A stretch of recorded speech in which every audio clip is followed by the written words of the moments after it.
안녕하십니까. 2022년 새내기 유권자 참정권 교육 사회를 맡은 세종특별자치교육청 민주시민교육과 민주시민교육 담당 장학관 최남원입니다.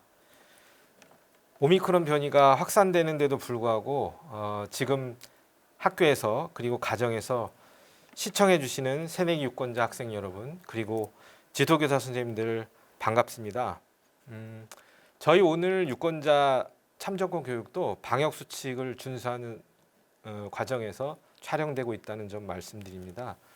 여러분들이 다 아시는 것처럼 다음 주 수요일 치러지는 3월 9일 제20대 대통령 선거, 그리고 6월 1일 실시되는 지방선거에 유권자가 되신 것을 진심으로 축하드립니다. 여러분들이 아마 학과 수업을 통해서 잘 배우셨겠지만 우리나라 헌법 제1조 2항에는 대한민국 주권은 국민에게 있고 모든 권력은 국민으로부터 나온다고 되어 있습니다. 그리고 헌법 24조에 모든 국민은 법률이 정한 바에 의해 선거권을 가진다고 되어 있습니다. 그 법률이 공직선거법인데 2020년 공직선거법이 개정돼서 만 18세 이상의 선거권을 가지게 됐습니다. 그래서 여러분들이 다음 주 치러지는 대통령 선거의 선거권을 가지게 됐습니다. 오늘 교육은 선거권을 가진 여러분들이 대한민국 국민으로서 그리고 새내기 유권자로서 소중한 주권을 올바르게 행사할 수 있도록 새내기 유권자의 권리와 의무, 그리고 청소년이 알아야 할 선거법 등에 대해서 알아보는 시간으로 마련하였습니다. 오늘 강의를 해주실 양진경 강사님을 소개해 드리겠습니다. 양진경 강사님은 현재 세종특별자치선거관리위원회 소속으로 선거연수원 내부 초빙 교수이면서 민주시민교육 강의, 고등학생 대상 새내기 유권자 교육 등 학생 대상 참정권 교육 강의를 많이 하셨습니다. 여러분들 양진경 강사님 뜨거운 박수로 환영해 주시기 바랍니다. 여러분 안녕하세요. 세종특별자치시 선거관리위원회 양진경입니다. 만나서 반갑습니다. 오늘 제가 여러분과 같이 나눌 이야기는 2022 새내기 유권자 꼭 알아야 할 선거법입니다. 여러분 혹시 다음 주에 어떤 선거가 있는지 아시나요? 네, 맞습니다. 다음 주에는 우리나라의 대통령을 뽑는 대통령 선거가 3월 9일 수요일에 있습니다. 그리고 약 3개월이 지나면 우리 세종시에 있는 세종시장 선거, 세종시 교육감 선거, 세종시 시의원 선거를 뽑는 지방선거가 6월 1일에 있습니다. 이와 관련해 선거와 관련돼서 여러분과 함께 이야기를 나누고자 합니다. 이제 바로 2022 새내기 유권자 꼭 알아야 할 선거법에 대해서 바로 시작하도록 하겠습니다. 여러분과 오늘 같이 배워볼 이야기는 총 4가지입니다. 첫 번째, 18세 나는 대한민국의 유권자라는 주제로 해서 유권자의 의미가 무엇인지, 그리고 선거권 연령의 기준은 어떻게 되는지, 두 번째는 선거에 참여하는 그런 절차에 대해서 알아볼 거고요. 세 번째는 선거운동이란 어떤 것인지, 그리고 선거운동은 어떻게 진행되는지에 대해서 살펴보겠습니다. 마지막으로 네 번째는 올바른 유권자가 됩시다라고 해서 여러분이 올바른 유권자가 될 수 있는 방법은 어떤 것이 있는지에 대해서 살펴보고 오늘 제가 말씀드린 내용을 다시 한번 정리하는 내용으로 해서 진행하겠습니다. 자, 먼저 18세 나는 대한민국의 유권자입니다. 자, 유권자의 뜻은 어떤 걸까요?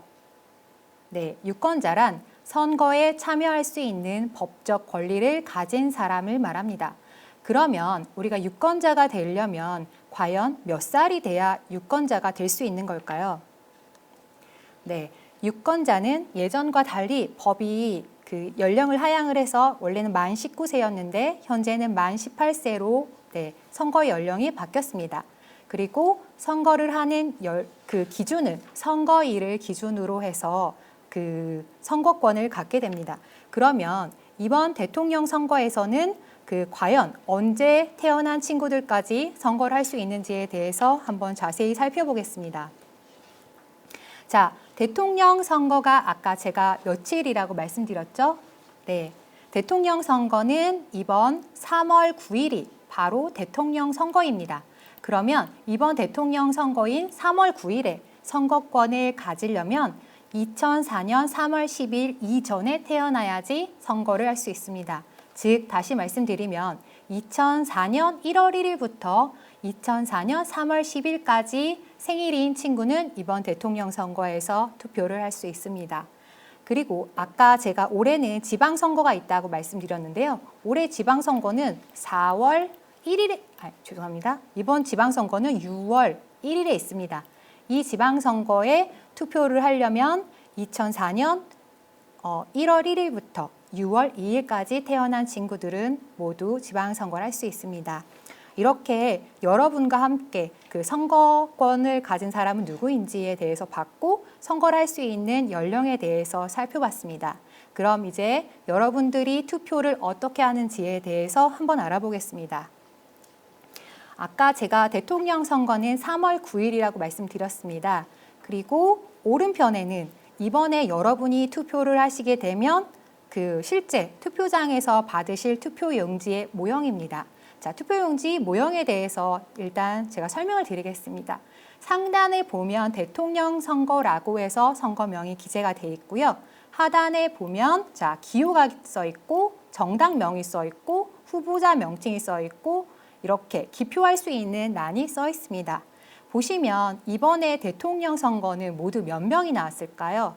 네, 딱 보시면 1번부터 14번까지 기재가 돼 있죠. 그래서 모두 이번 대통령 선거에는 14명이 투표 후보자로 등록을 했습니다. 근데 과연 이 기호는 어떻게 부여가 됐는지 여러분 알고 계신가요? 제가 여러분께 그 기호를 어떻게 부여를 했는지에 대해서 말씀드리겠습니다. 후보자 등록을 하면 후보자 등록 마감일 현재 국회의원 수가 가장 많은 순서대로 해서 기호가 부여가 됩니다. 근데 그 중에서 1번부터 현재 5번까지 정당은 국회의원이 1석, 한석, 2석은 다 국회의원이 있습니다. 그래서 현재 더불어민주당이 가장 의원이 많아서 1번, 그 다음이 국민의당, 정의당, 국민의당, 기본소득당 이렇게 해서 의원 수가 있는 정당이 1번부터 5번까지 부여가 됐고요. 그리고 6번부터 14번까지는 국회의원이 있진 않습니다. 그렇지만 국회의원이 없는 정당의 경우는 정당 명칭의 가나다 순서로 해서 정당 투표용지의 기호가 결정이 됩니다. 그래서 기역에 해당하는 국가혁명당이 제일 먼저 나왔고요. 그리고 히읗에 해당하는 한류연합당이 마지막으로 해서 기호가 부여가 됐습니다. 그리고 그 옆에는 후보자 명이 나와 있고 이렇게 네모난 칸이 있는데 이 네모난 칸 안에 여러분이 투표를 해주시면 됩니다. 기표 용구로 해서 한 번만 찍어주시면 되는데 투표용지를 자세히 보시면 또 특이한 점이 한 가지 있습니다.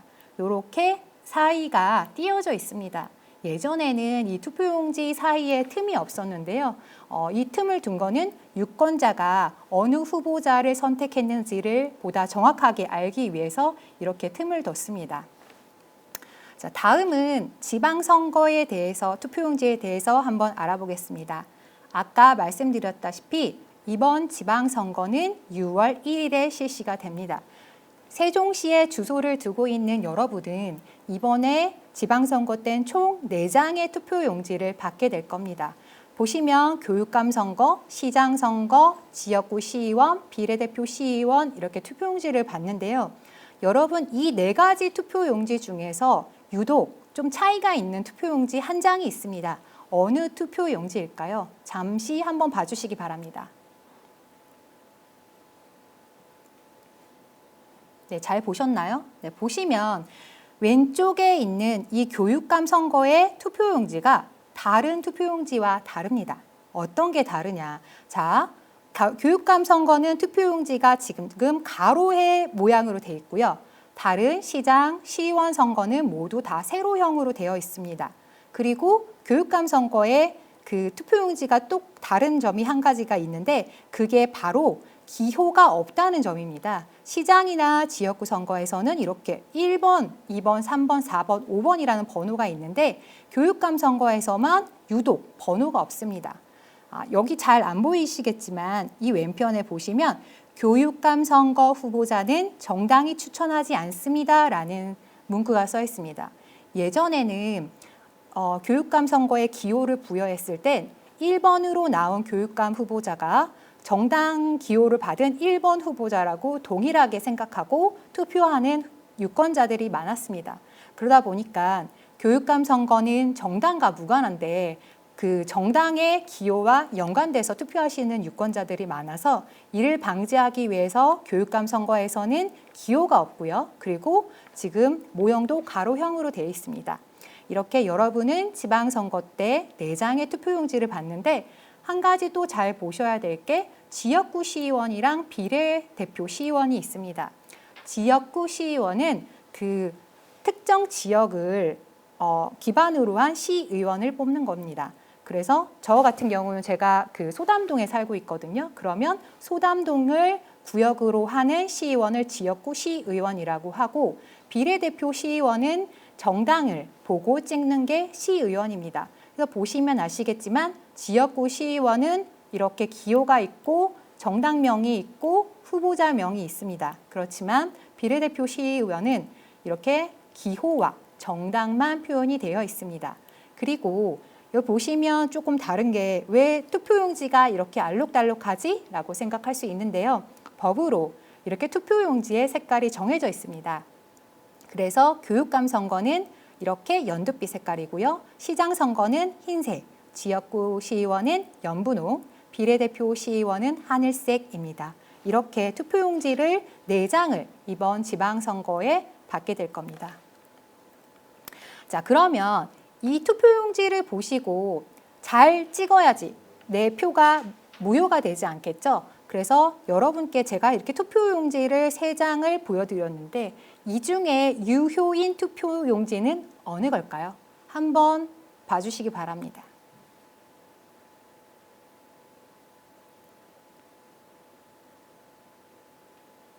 잘 보셨나요?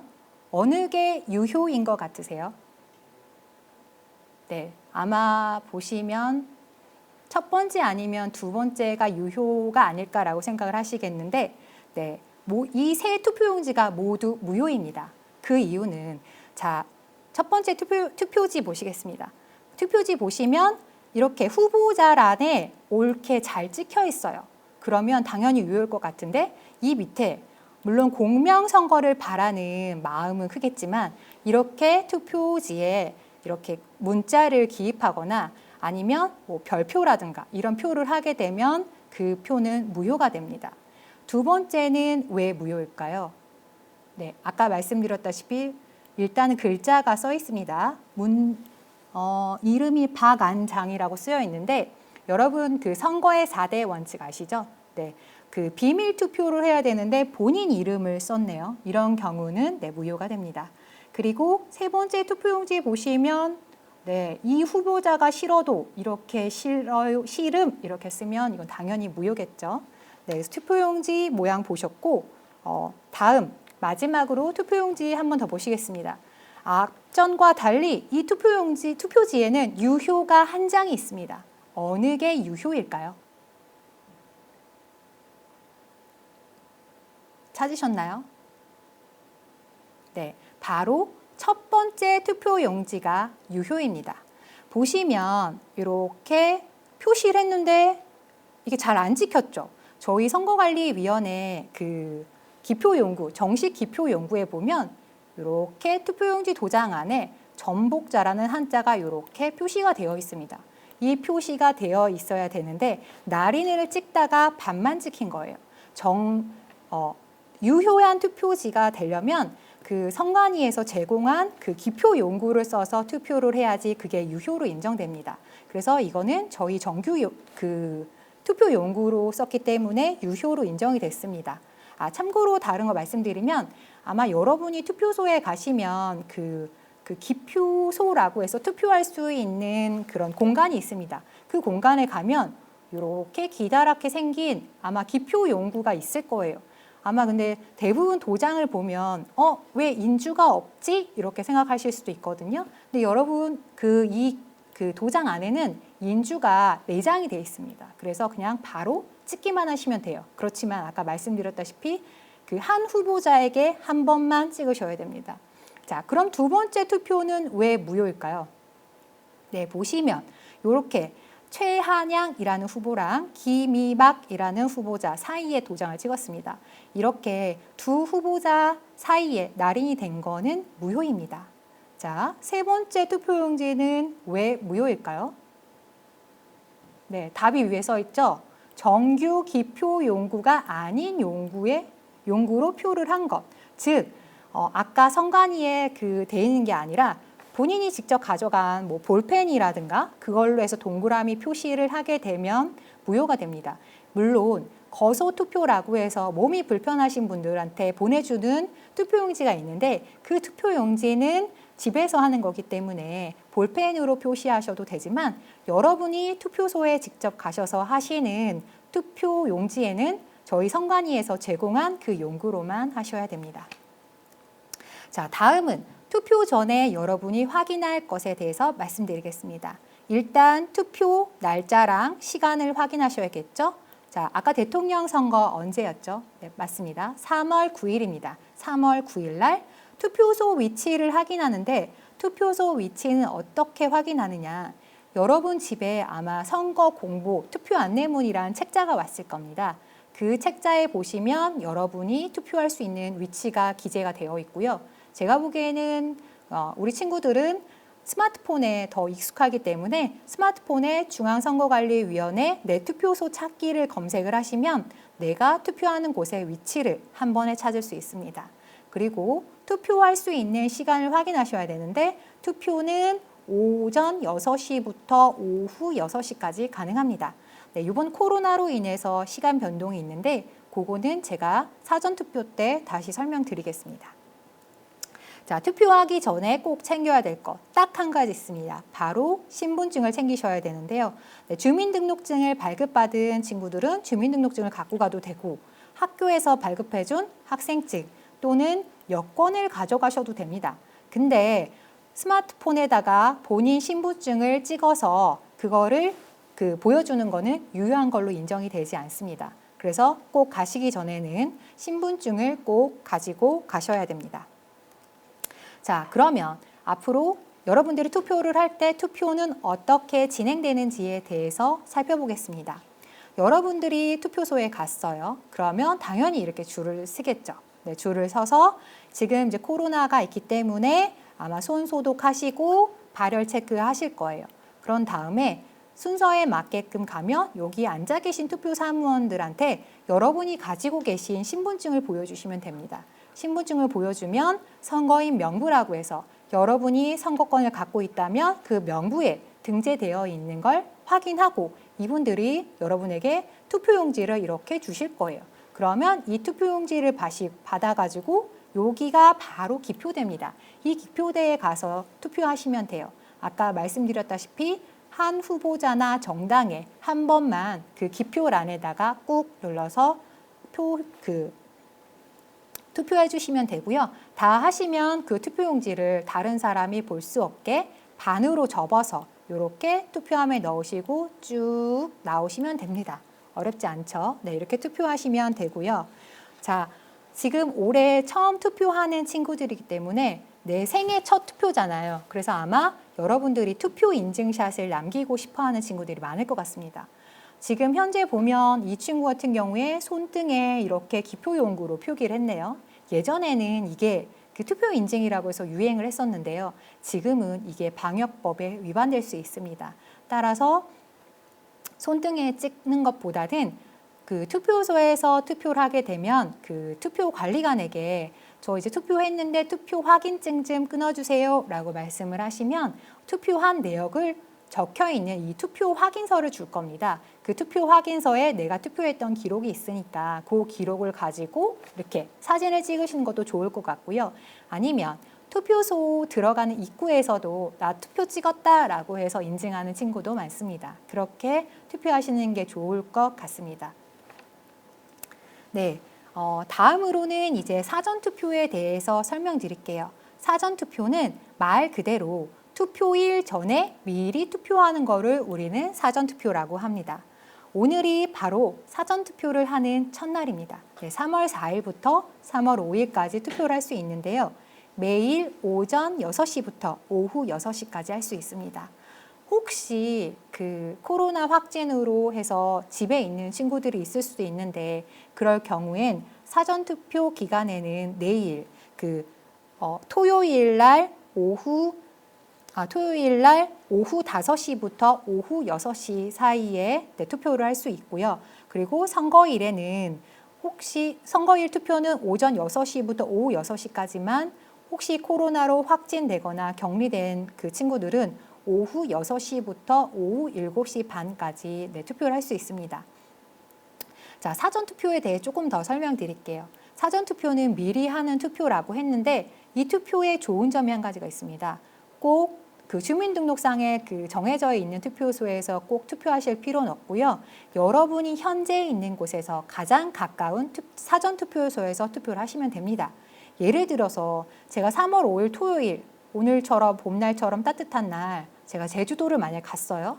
제주도에 있는데 제가 투표하려고 세종시까지 다시 비행기 타고 돌아올 수는 없잖아요. 그럴 경우에 제주도의 현 위치를 확인하시고 그 위치에서 가장 가까운 사전투표소를 찾으셔서 거기서 투표하시면 됩니다. 이때도 똑같이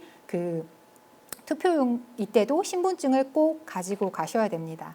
자, 사전투표하는 절차에 대해서 한번 살펴보겠습니다.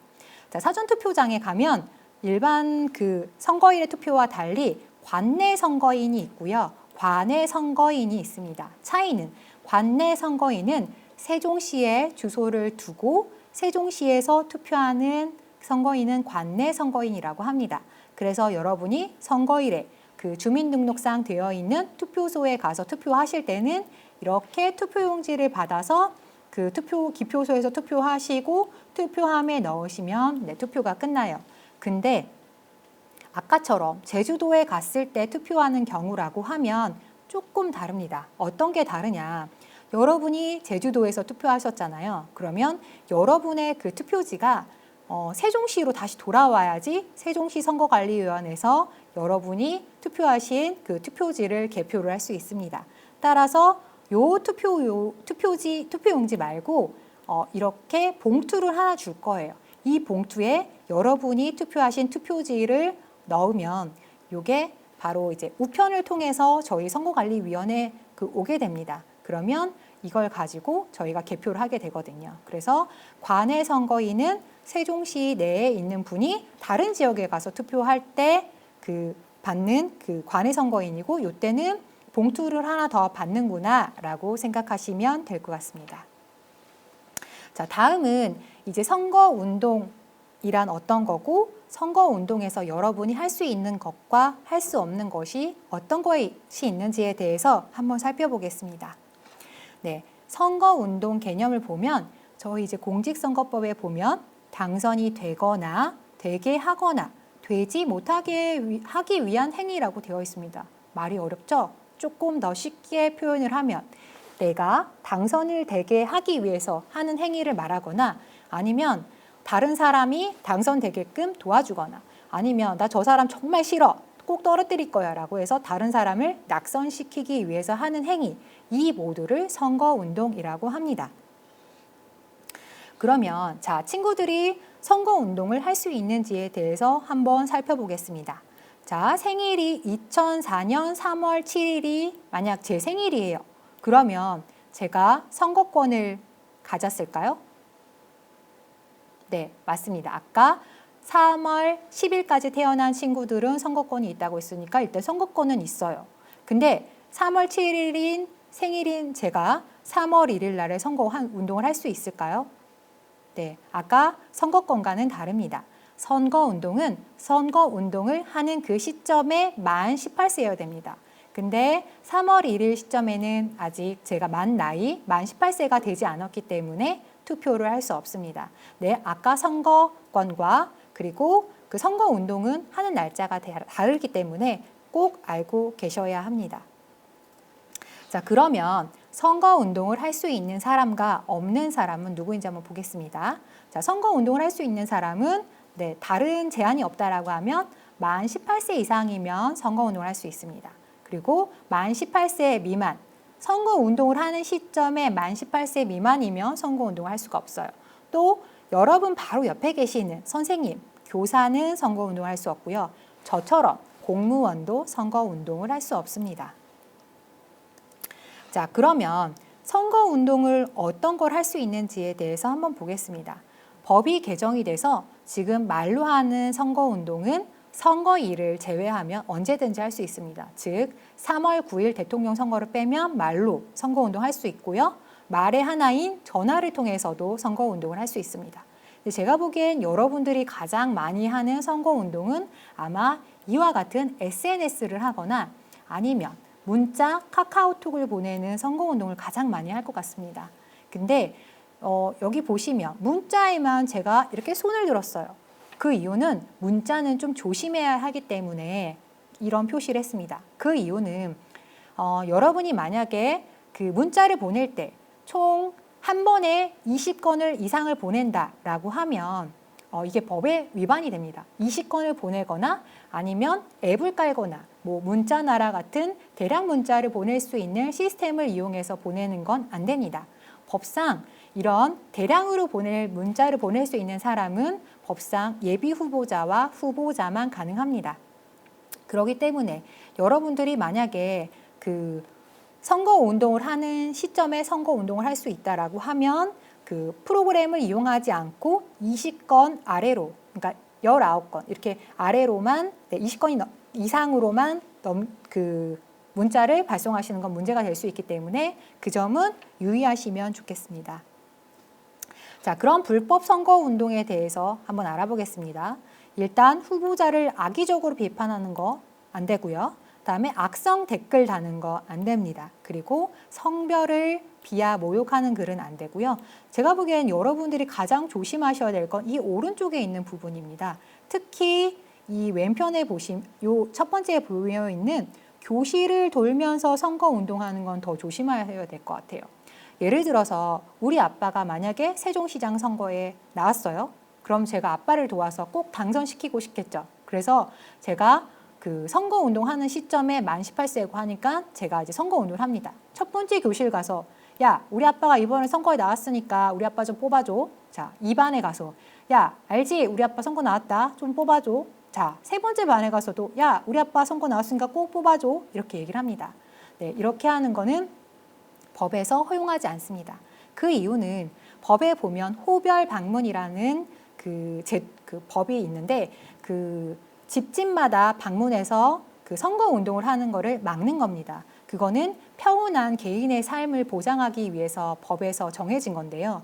그 여러분은 지금 교육을 받는 소중한 교육권을 가지고 있는 선거권자입니다. 그런 교육도 똑같이 가정과 같이 보기 때문에 선거법상 그래서 호별 방문으로 보기 때문에 교실을 돌면서 선거운동을 하는 것은 법에 위반됩니다. 또 대학교에 가면 그 대학교명이 있는 티셔츠 많이 입으시죠? 그런 것처럼 자, 선거 때 되면 선거운동원들이 정당이나 아니면 후보자의 명칭이 써 있는 티셔츠나 옷 아니면 어깨띠를 매는 걸 보셨을 거예요. 이 어깨띠를 멜 수 있는 사람은 법으로 등록된 선거운동원만 가능합니다. 그렇기 때문에 여러분들이 이렇게 등록이 안 돼 있음에도 불구하고 후보자의 성명이나 명칭이 나타낸 티셔츠나 뭐 배지 이런 거를 매시면 절대 안 됩니다. 그리고 불법으로 여론조사 하시면 안 되고 여론조사 결과 유포하시면 안 되고 거짓 사실을 전달하시면 안 됩니다. 자, 그러면 여러분들이 올바른 유권자가 되기 위해서는 어떻게 해야 될까요? 일단 그 올바른 유권자가 되려면 그 후보자나 정당이 내세우는 정책이 어떤 건지를 잘 보셔야 될 것 같습니다. 여러분, 저희가 이제 선거와 관련돼서 인터뷰도 많이 하고 그리고 저희가 그 여론조사도 많이 해봅니다. 만약에 여러분들이 투표장에 가면 어떤 걸 보고 후보자를 선택할 거냐고요. 그러면 거의 대부분의 사람들은 저는 그 후보자가 어떤 정책을 내세웠는지를 보고 선택할 것 같습니다 라고 말을 합니다. 근데 막상 투표장에 가면 여러분의 마음이 바뀌어요. 예를 들어서 내가 세종시에 그 주소를 두고 있으니까 이번에 대통령 선거 후보 이번에 세종시에 그 고향을 뒀다는데 우리 고향 사람이야 라고 해서 네, 고향 사람을 뽑기도 하고요. 야, 내가 나오는 고등학교 이번에 선배가 나왔다는데 표를 좀 몰아줘야 되지 않을까? 이렇게 학연을 보고 뽑기도 합니다. 그렇지만 이렇게 학연 지원보다는 그 우리나라를 위해서 보다 좋은 정책을 내세우는 후보자가 누구인지를 여러분들이 꼼꼼히 살펴보신 다음에 선택하시는 게 보다 더 나은 대한민국을 만드는 길이라고 생각합니다. 자, 그러면 이런 올바른 유권자가 될 수 있는 방법에 대해서 한번 알아보겠습니다. 자, 여러분 그 후보자가 내세운 공약이 어떤 건지를 보시려면 자, 아무래도 여러분은 스마트폰에 익숙하시기 때문에 이렇게 중앙선거관리위원회 선거정보 포털 사이트가 있습니다. 이 사이트에 들어가시면 각 정당이 내세우는 정책도 볼 수 있고요. 후보자가 내세운 공약도 볼 수 있습니다. 그리고 세종시 내에 나중에 시장 선거랑 교육감 선거에서도 우리 지역에 나온 후보자의 공약도 살펴볼 수 있습니다. 그래서 스마트폰으로 선거정보 포털 검색하시면 후보자들이 어떤 공약을 내세웠는지 잘 보실 수가 있고요. 자, 그리고 각 정당의 홈페이지에 들어가시면 그때 정당이 추구하고 있는 정책, 이념, 그리고 그 정당이 내세운 정책을 잘 볼 수 있습니다. 그래서 스마트폰으로 아까 저희 중앙선거관리위원회 홈페이지를 검색해 보시거나 아니면 각 정당의 홈페이지를 참고해서 보실 수도 있습니다. 길거리에서 아마 많이 보셨을 겁니다. 지금 여기 나와 있는 14명의 후보자 모두 붙어 있는 선거 벽보입니다. 선거 벽보를 보시고 판단하실 수도 있고 이렇게 책자 형식으로 해서 그 후보자들이 내세운 정책을 좀 자세하게 적은 책자가 있습니다. 이 책자는 벌써 여러분 그 가정집으로 다 배달이 됐거든요. 이 책자를 한번 보시는 것도 좋을 것 같습니다. 다음은 선거방송 토론회입니다.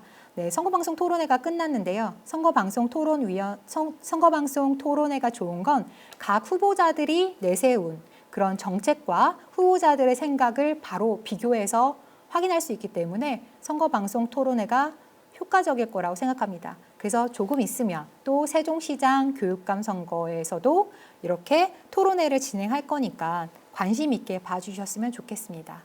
이제 여러분과 오늘 배운 내용에 대해서 한번 정리해 보도록 하겠습니다. 자, 첫 번째 문제입니다. 교실을 다니면서 선거운동을 할 수 있나요? 네, 좀 전에 제가 바로 설명드렸었죠. 네, 2개 이상의 교실을 돌아다니면서 선거운동을 하게 되면 이건 호별 방문이라고 해서 법상 위반된다고 말씀을 드렸습니다. 그래서 2개 이상 교실을 돌면서 선거운동 하시는 거는 안 되고요. 자, 두 번째, 후보자 이름이 있는 배지를 부착해도 되나요? 네, 아까 말씀드렸다시피 특정 정당이나 후보자의 명칭이 기재된 배지를 착용은 할 수 없습니다. 그렇지만 만약 현재 선거권을 가지고 있는 친구가 특정 후보자의 선거운동원으로 정식으로 등록되어 있다라고 하면 이 경우는 할 수 있습니다. 다음은 후보자 선거사무소에서 자원봉사를 했는데 문화상품권을 받아도 되나요? 네, 만약에 우리 아빠가 아까 말씀드렸다시피 세종시장 선거에 나왔어요. 너무 잘 도와주니까 그 친구 아빠가 저한테 문화상품권을 줍니다. 네, 큰 거를 주면 문제가 될 것 같으니까 문화상품권 10,000원짜리 딱 한 장만 여러분한테 줬어요. 아유, 내가 열심히 일을 했고 10,000원 정도는 상관없겠지라고 생각할 수 있겠지만 이렇게 그 등록되지 않은 그런 자원봉사자가 선거운동과 관련해서 만약에 금품을 받게 되면 이게 법상 위반이 되고요. 선거법에도 여러 가지 이제 처벌 조항이 있는데 가장 높은 그 벌칙 적용이 될 수도 있기 때문에 절대로 선거와 관련해서는 절대 금품이라던가 아니면 음식물도 절대 받으면 안 됩니다. 자, 아까 사전투표에 대해서 설명을 드렸는데요. 사전투표 언제 할 수 있나요? 네, 대통령 선거는 3월 4일 금요일부터 3월 5일 토요일, 즉 여러분 오늘부터 내일까지 가능합니다. 오전 6시부터 오후 6시까지 가능하고요. 여러분들이 혹시 오늘 가능하시면 오늘 6시까지니까 투표하셔도 좋고 아니면 오늘은 푹 자고 내일 토요일 날에 투표할 거야 라고 생각하시면 내일 하셔도 됩니다. 그리고 참고로 몇 달 있을 지방선거는 5월 27일부터 5월 28일까지 있습니다. 그리고 아까 말씀드렸다시피 사전투표는 여러분이 현재 있는 곳에서 가장 가까운 사전투표소에서 투표가 가능하고요. 선거일 투표인 3월 9일 투표는 여러분의 주민등록이 되어 있는 그 투표소에서만 투표가 가능합니다. 아까 말씀드렸다시피 가실 때는 꼭 한 가지 챙겨야 되는데 그게 바로 신분증 꼭 챙겨가야 되는 거 잊지 말았으면 좋겠습니다. 자, 다음은 선거일 투표는 어디서 하나요인데요. 네, 선거일 투표는 그 지정된 투표소에서만 가능합니다. 날짜는 아까 제가 설명드렸다시피 대통령 선거는 3월 9일, 지방선거는 6월 1일에 하게 됩니다. 그리고 가실 때 똑같이 신분증 가지고 가시면 됩니다. 자, 투표소에서 기념사진 찍어도 되나요? 아마 기념사진 많이 찍을 거라고 생각합니다. 투표소 입구에서 찍는 거는 가능합니다. 그렇지만 투표소 안에서 찍는 거는 꼭 기표소가 아니라 하더라도 투표에 영향을 줄 수도 있습니다. 그렇기 때문에 투표소 안이나 기표소 내에서는 찍으시면 안 되고요. 꼭 투표소 밖에서 찍으셨으면 좋겠습니다. 자, 생애 첫 투표이다 보니까 친구들 중에선 그 TV에서 보는 개표 말고 현장 개표를 직접 보고 싶다고 생각하는 친구도 있을 것 같습니다. 저희 세종시 선거관리위원회는 이렇게 직접 개표 현장을 보고 싶어 하시는 분들을 위해서 관람증을 배부하고 있습니다.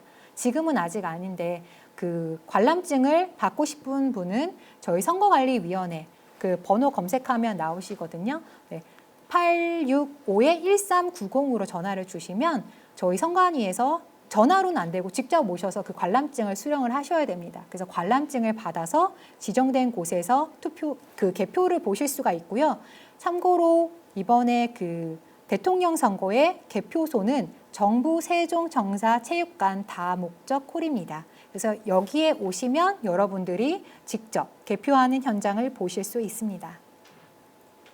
네, 지금까지 강의 내용이 좀 많긴 했지만 잘 들어주셔서 감사합니다. 자, 그리고 지금 유튜브로 보고 계신 친구들 중에서 질문이 있는 친구들이 있을 수 있을 것 같습니다. 근데 지금 현재로서는 저한테는 질문창이 잘 보이지 않아서요. 만약에 여러분이 질문해 주신 내용을 옆에 잘 적어 주시면 그 내용을 저희가 잘 정리를 해서 교육청을 통해 학교로 그 궁금하신 사항에 대해서 잘 정리해서 보내드리도록 하겠습니다. 자, 여러분 바로 다음 주에는 3월 9일 수요일에는 대통령 선거가 있습니다. 꼭 투표권을 가지고 있는 친구들은 투표해 주셨으면 좋겠고요.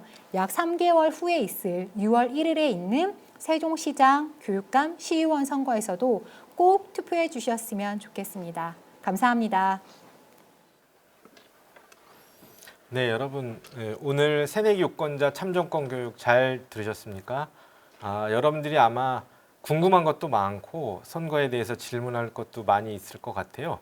여러분들이 오늘 연수를 들으면서 궁금했던 점들은 그 유튜브에 의견란으로 의견을 올려주시면 저희가 그 내용을 세종시 선거관리위원회하고 협의를 해서 그 궁금증에 대한 부분 답변을 학교로 다시 안내해 드리도록 그렇게 진행을 하겠습니다. 다시 한번 여러분들이 대통령 선거하고 지방선거 유권자가 되신 것을 진심으로 축하드리고요. 오늘 우리가 여러 부분을 많이 알아봤지만 새내기 유권자의 권리와 의무 그리고 여러분이 꼭 알고 실천해야 될 선거법 등에 대해서 다시 한번 점검해 보고 고민해 보시길 부탁드립니다. 그리고 오늘 강의를 해주신 세종특별자치선거관리위원회 양진경 강사님께 감사의 말씀드리며 유튜브를 시청하고 계신 여러분들도 함께 뜨거운 박수 부탁드리겠습니다. 자, 여러분들 연수를 잘 들으셨으면 내용 중에 나온 내용인데요. 오늘부터 내일까지 사전투표가 실시됩니다. 그리고 3월 9일에는 본투표가 실시될 텐데요. 아까 우리가 앞에서 본 것처럼 헌법과 법률의 근거에 따라서 여러분들에게 부여된 소중한 권리를 꼭 행사하셔서 주권자로서의 의무를 다해 주시기를 부탁드립니다. 그러면 이상으로 2022년 새내기 유권자 참정권 교육을 마치도록 하겠습니다. 감사합니다.